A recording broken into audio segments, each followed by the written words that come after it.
a roaring start here, John. Happy New Year. We're having a great time before the show even starts. Anyway, folks, you're listening to your hometown station, AM-1220 KHTS. It's a Gazette Radio Hour with Doug and John. John, it's been 3 weeks or something since we did the show. It's been about that, hasn't it? Did you have a good New Year's, Christmas? I don't remember. It's over now. It's over. It's over now. It's new. So I've got some bad news. What's that? I got a call from the FBI the other day. Yeah. You did not pass your background check. Oh, for a gun? Yeah. Well, listen, I've been listening You're to Obama. angry. I've been listening to Obama the last 2 days. I think we do away with his Second Amendment. Well, that could be the reason. That could be the reason. No guns. Nobody should have a gun. Nobody has a right to own a gun. Nobody. Wait a minute. Hang on a second. Don't you think that it would be something like, if we knew that you were going to commit a crime, we should prevent you from having a gun? What about a knife? Okay, so you don't have any weapons. What about a car? Okay, if we know for a fact that you're going to commit a violent crime, then we don't give you any weapons of destruction, mass or otherwise. Yeah, but how are you going to know that? We should be able to run some database or some matrix or something. Yeah. There's a lot of smart people around. You know, maybe from birth, maybe genetics. But I keep everything deep inside of me. Yeah, but genetically speaking, you must have that gene. So you should be segregated from society somehow. Yeah. I think it's only fair. That's what everybody should do. And I think if you don't pass that, I read the other day that a background check in New York City is $125 to be able to have a gun. To be able to buy a gun. That's not the permit. That's not the gun. That's not the permit for the background check. That's a background check, and it's not the price of the gun. Right. So it's not going to. And it's not the price of the permit. No, it may not price you and I out of the market for guns.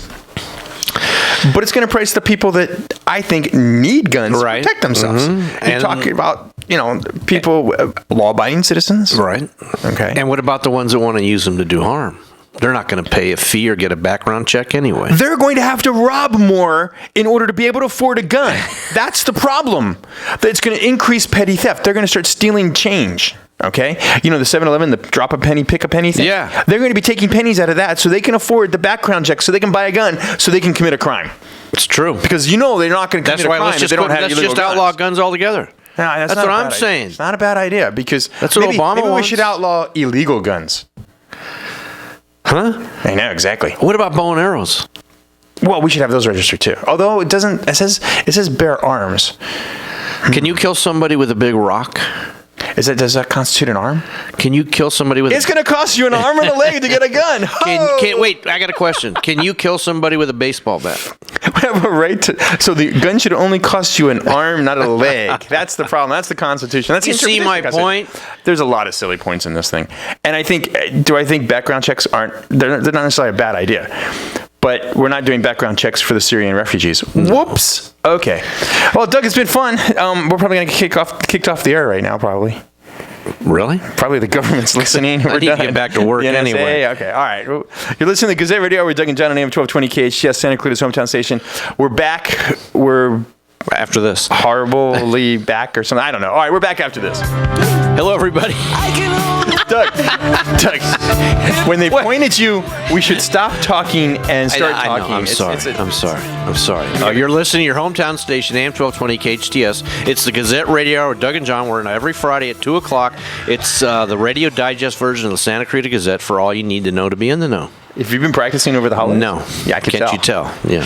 Guess what time it is? It's time for Heather's Highlights. I was asking you. Guess what time it is? I don't know. It's Heather's Highlights time. Oh, so it's the newly promoted news director, right? Yeah. Heather Harbin's with us. Senior news director. Hi there. How are you? Hey, how are you doing? Good. Did you work over the holidays? I did. Was there news? Stopped. There was no news, right? Well, no, not so much. So what is Heather Highlights for this week happening in Santa Clarita? I have a few stories for you guys today. Okay. The first being on Monday, the Oakland Raiders, the St. Louis Rams, and the San Diego Chargers all filed for relocation to Los Angeles. None of them are coming here. None of them are coming to Santa Clarita. No, but it could potentially bring benefits to our valley. How? Oh. Yeah. How? Well, the applications will be presented for consideration at an NFL meeting in Houston, Texas on January 12th and 13th. 3/4 of the NFL clubs, or 24 of 32, will have to vote for the relocation of the franchise for it to be approved. You know that. Yeah. So I hope it's St. Louis and San Diego is my hope. Well, I don't think it should be two in the same conference. So it can't be the Raiders. It could be the Raiders and the Rams. Yeah. Which is what it should go back to what it used to be. And the Raiders should play in one stadium and the Rams should play in another. But the prevailing Lee Steinberg, I heard him on. He's the guy in the know. Yeah. He says it's Chargers-Rams, sharing the Rams Stadium in Inglewood. Anyway. Inglewood. And if approved, the relocation would obviously begin in the 2016-17 season. Right. But a Santa Clarita Economic Development associate said in general, having an NFL team in Los Angeles would bolster the entire county. It would bring more visitors, and Santa Clarita would benefit from that. For example, if a New York team was playing in Los Angeles, fans would visit, potentially spend a few days, and spend money as well. Yeah, Magic Mountain. Yeah. I'm a football fan. If I'm a Giants fan, I'm coming out to see the Giants play the Rams. I am not coming to Magic Mountain. No, but you're coming out here to go to Laemmle Theater. Oh, jeez. Oh, Doug. Anyway. You're one of the 2,942 people per day? Oh, don't get me started. Yeah. But speaking of that... I favor the theater, by the way. It may also bring a better quality of life for those who enjoy football. Right? No. Yeah, you know something? I disagree with that entirely. You can't disagree with Heather's highlights. I have to, because you know what's going to happen? The NFL still has blackout rules. Okay, so if they don't sell out, then they won't televise a game. And if they don't televise a game during that period, you know what you get? Have you ever watched Sunday TV without a football game? It's ugly. But you get snowboarding. John. Okay? John McCain, the senator from Arizona, is trying to eliminate blackouts. Well, because he doesn't have more important stuff to worry about in the Senate. Anyway, Heather, go back to your highlight. All right. Well, on another note, on Monday and Tuesday... because John ain't buying this one. We did have multiple storms hit the area, as I'm sure you guys are aware. It rained? It did. See what happens when you work from home? You miss a lot of stuff. There were periods of heavy rain and some mud and debris flows near recent burn areas. The National Weather Service said peak rainfall rates did exceed 1/2 inch per hour. The storm actually caused 10 residents in the Crescent Valley Mobile Home Parks here in Newhall to evacuate. Did they use helicopters to evacuate them? Because I saw they were being evacuated. I was like, oh, this would be cool. We'll get like life support. We drag them up there. John, I just think they told him to leave. Oh, okay. Yeah, not quite. Yeah. we gotta bump this up a little bit, guys. Yeah, the homes were also near the recent Calgrove fire burn area. Oh, that's right. And then we were talking about Six Flags a little bit earlier. They were also actually closed during the storms on Monday and Tuesday, but reopened on Wednesday. A spokeswoman for the park said the decision was made on a case-by-case basis in the morning, and they just felt it was unsafe for the park to open. Well, nobody's going to go anyway. It's pouring down rain. Yeah. And there were also multiple traffic collisions along with roadway flooding and mudslides all around the Santa Clarita Valley. Did someone leave the cake out in the rain? Oh, old 70s disco music reference. Nobody's getting this one? Okay, never mind. I got it. Okay, sorry. But we still have a 60% chance of rain on Sunday, so remember to This Sunday? Excuse me, Saturday. Saturday. Tomorrow. Tomorrow? Yes, tomorrow, yes. That stinks. Yeah, so... No, it's not supposed to rain tomorrow. I got plans. I put in I wanted sun. This is not right. This isn't about you, John. Sunday would work because all I'm going to do Sunday is watch football. Okay. Yeah. There's football on tomorrow, too. Yeah. Wow. All right. But remember to slow down on the roads, turn on your headlights, and remember to stay alert as well. Yeah, John. Yeah. Since you drive a company car. But slow down. Don't do 35 miles an hour in the fast lane. Yes, on the freeway. Freeway. That drives me nuts. You got people doing 85 and some doing 35. Yeah. Tell me, when it's pouring down rain. I had to drive to Bakersfield on... The Grapevine? The Grapevine. On, what was it? Monday was the first day it rained? Yeah. And it's kind of weird when you're driving and you go, oh, look, I'm going up there, but I can't see the mountains. Yeah. It was cloudy and rainy, and there's some idiot doing 20 miles an hour in the fast lane. Yep. Anyway. Yeah. And if you're that idiot, I apologize for the obscene gesture that I... Yeah. Oops. Yeah. But it wasn't me. I drive a green car. Yeah. Yeah, and also on another note, a few people were actually sentenced this week. One 29-year-old Valencia man was sentenced to 26 years in state prison on Wednesday for a road rage incident involving a BB gun in Stevenson Ranch. A BB gun? Mm-hmm. How many years? 26 years. Did he kill somebody with a BB gun? No, he put somebody's eyes out. eye out, You have to just be like your careful, mother. yeah. Remember your mother used to say that? Put your You're eye going to out, put Ralphie. somebody's eye out. That's correct. Actually, he did he did cause permanent damage to a woman's eye. He pled. There you go. Yeah. He put her eye out. His mother told him to. I could not have been the prosecutor on that case. Yeah. His name was Corey Allen Flannery. I would have made the jury watch Christmas Story. He pled no contest on September 14th to 1 count each of mayhem, assault with a deadly weapon, a BB gun, and injuring a spouse. On May 14th, he cut off a couple. May 17th, 2014, he cut off a couple in a Walmart parking lot, almost causing a collision. The driver of the victim's vehicle became upset and followed the defendant as they left the parking lot. Flannery then drove up to the right side of the victim's vehicle as they were stopped at a nearby intersection and shot at the passenger side window. The window then shattered, and a piece of glass hit a woman in the car, causing her to suffer permanent damage to her eye. I guarantee you that gun was not registered. Yeah. could not have and passed if the they background would have check. background, yeah, They couldn't right. get out of it. He wouldn't Heather have had a just gun gave us his background. Yeah, with that background, he would not have gotten a BB gun. That would make Obama happy. Okay, sorry. And 26 years seems like a lot. Does anybody else think that? I mean, maybe it's just me. yeah, days You can kill somebody and get 5 years. days prior on May 5th, actually, he attacked his wife with a BB gun, but he also has multiple prior convictions for. Okay. So we have a Okay, serial yeah. BB gun murderer. Only in Santa Clarita, our terrorists will be armed with with Red Ryder Daisy guns. Okay, Heather, proceed. Oh, jeez. Well, another woman was actually sentenced as well. A 53-year-old Canyon Country woman accused of setting her neighbor's home on fire in May was sentenced on Thursday. Her neighbors? Yes. Christine Cosgrove was sentenced to 48 days in jail and 5 years formal probation. She pled no contest on December 3rd to the charge of arson of an inhabited structure. She was arrested the morning of May 26th after a reported standoff with Santa Clarita Valley Sheriff Station deputies that began the night before. Did she have a lighter? The standoff took place on Daffodil Avenue in Shadow Pines following preliminary reports. Oh, I know where that street is. Yeah, that the woman had thrown gasoline on her neighbor's door and porch and then lit the doormat on fire before returning to her home across the street. Was she angry with the neighbor? Well, No, she was happy with the neighbor. She wanted to borrow a cup of sugar. What is that? Was she angry with it? No, Doug. They were having a barbecue. Yeah. Well, the incident is believed to have stemmed from a dispute with neighbors. Do you think? Oh, okay. Yeah, that but- explains it all. But good news, there no injuries were reported and the house did not appear to sustain any significant damage. So she's a very bad arsonist who has to spend 45 days in jail. Can you imagine if she was a good 48 arsonist? days. 48. Can you imagine if she was a good arsonist? Yeah, what if she would have burned the house down? I assume it would have been more. Burning down the house. Wow, music is all over the place today. I'm asking, you're a lawyer. I'm asking you an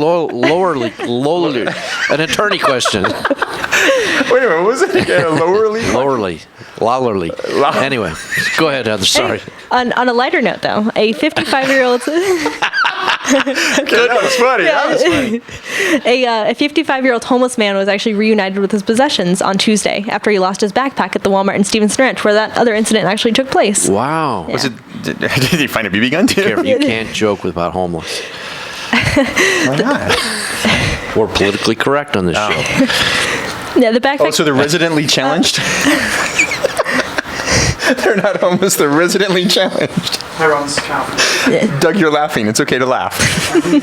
I'm trying to maintain a level of professionalism here. Is it working? Not at all. No.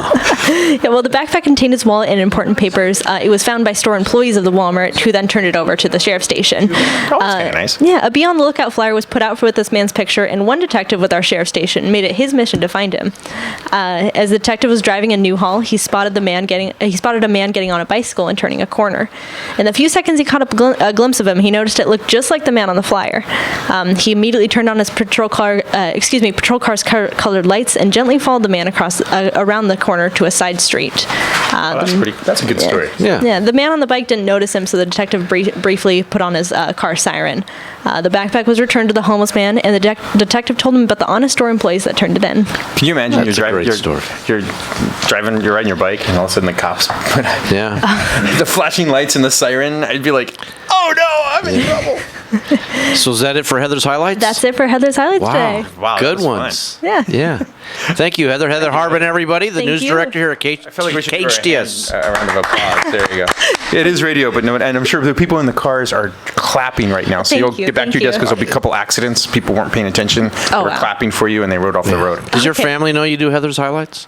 They do, actually. Actually, cool. Okay. Wow. All right. Hi, All right. Heather's. Thanks, Heather. Thank you so much. Okay. All right. All right. It's time.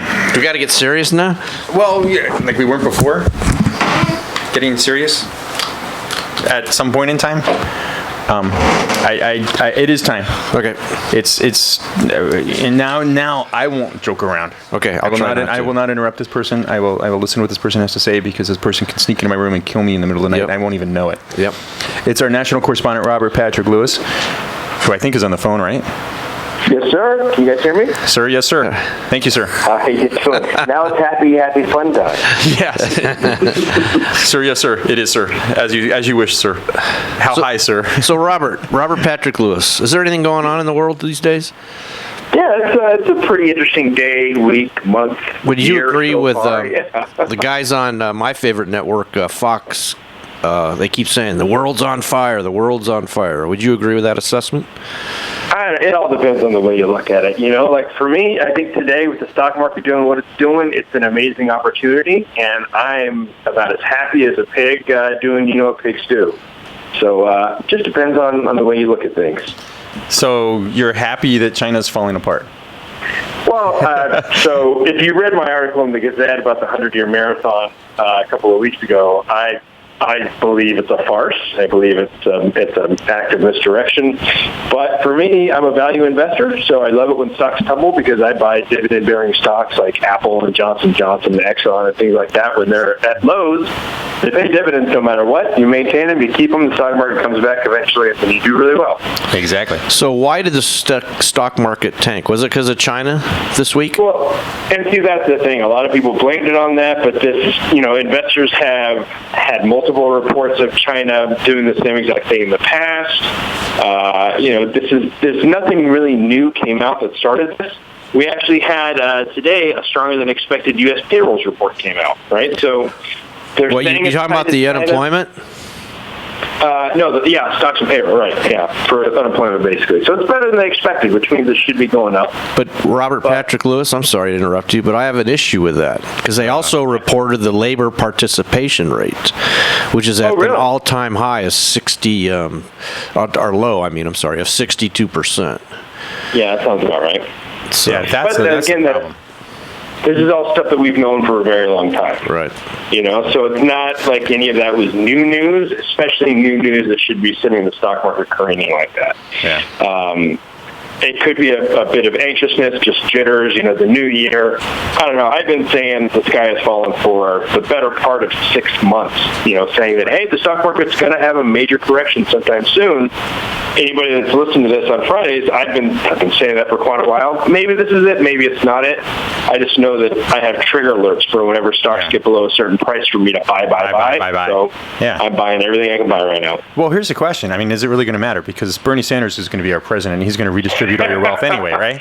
Hey, he redistributed all of his campaign contributions to his family. So it turns out... Wait a minute. Is that legal? Hey, it's Bernie Sanders, right? I mean, who cares if it's legal? Who cares if it's moral? Who cares if it makes sense? Let's just do it. Well, is it moral to provide free everything for everybody? I think so. I don't think so. Some people say that it's moral, but then you create this kind of conundrum, right? I think that's why we have too many people in the world, is because we've tried to go against nature and allow stupid people to survive and procreate. And that's just nature. It used to be, if you were stupid and slow or, not very hardworking, you didn't get food. You just didn't eat and you'd die. Or a bear would bite your head off because you were stupid and not paying attention. And now we have stupid people and lazy people that we give subsidies, we give welfare checks, we give all these different things. So amen, brother. So what we're saying is we should round up all the stupid people and all the people who have a genetic propensity for violent crimes and just put them on Australia would be a good place for them, right? I think they've tried that before. Europe seems to like those kind of people. Yeah. But, for me, take the warning label off the products, stop handing out welfare checks, and just let nature run its course. These people, you take the warning labels out, these people are going to stab themselves in the eye with knives. They're going to shoot themselves in the head with rubber bands and kill themselves. They're going to starve to death because nobody's there to hold their hand every day. But wait a minute. Run its course. Yeah, wait a minute. Hang on. No. Hang on. As an attorney, I have a very, very bad feeling about this. Okay. What, you represent the rubber band lobby? Exactly. Well, I would be out of a job. Because stupid people doing stupid things deserve to get compensated. That's the whole basis of my existence. How many stupid people can afford you as a lawyer? Oh, I work for the insurance company. What about, everywhere you go in California, any restaurant you go into, there's always these signs saying that the chemicals in this building have been known to cause cancer. Why do people go into those buildings? Why do they go into there?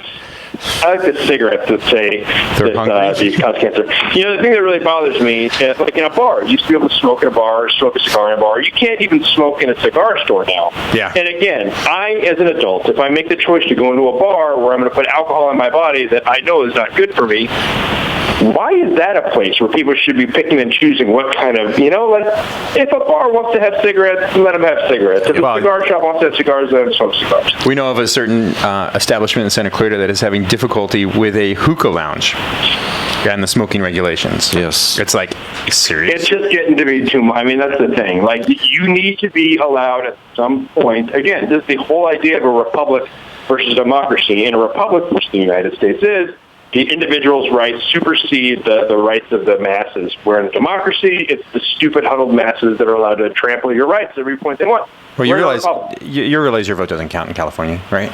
Yeah, I know exactly. Thankfully, I'm in Texas now, so I'm okay. Oh, there you go. Okay, that's yeah. So and I'm bathing in bullets and the cash that I save every month when I pay tax. Nice. Right. No state tax. Rub that one in, would you? Hey, Robert Patrick Lewis, what about Ted Cruz? Is he eligible to be president? Have you followed that at all? Yeah, I wrote an article all the way back in March, the day after March of 2015, the day after Cruz tweeted out that he was officially running. I dug a little bit deeper into this, and now for me, if I were going to put tens of millions of dollars into a presidential campaign, I wouldn't back if I had something that big, whether he's right or not, it doesn't matter if he's factually correct and he is eligible.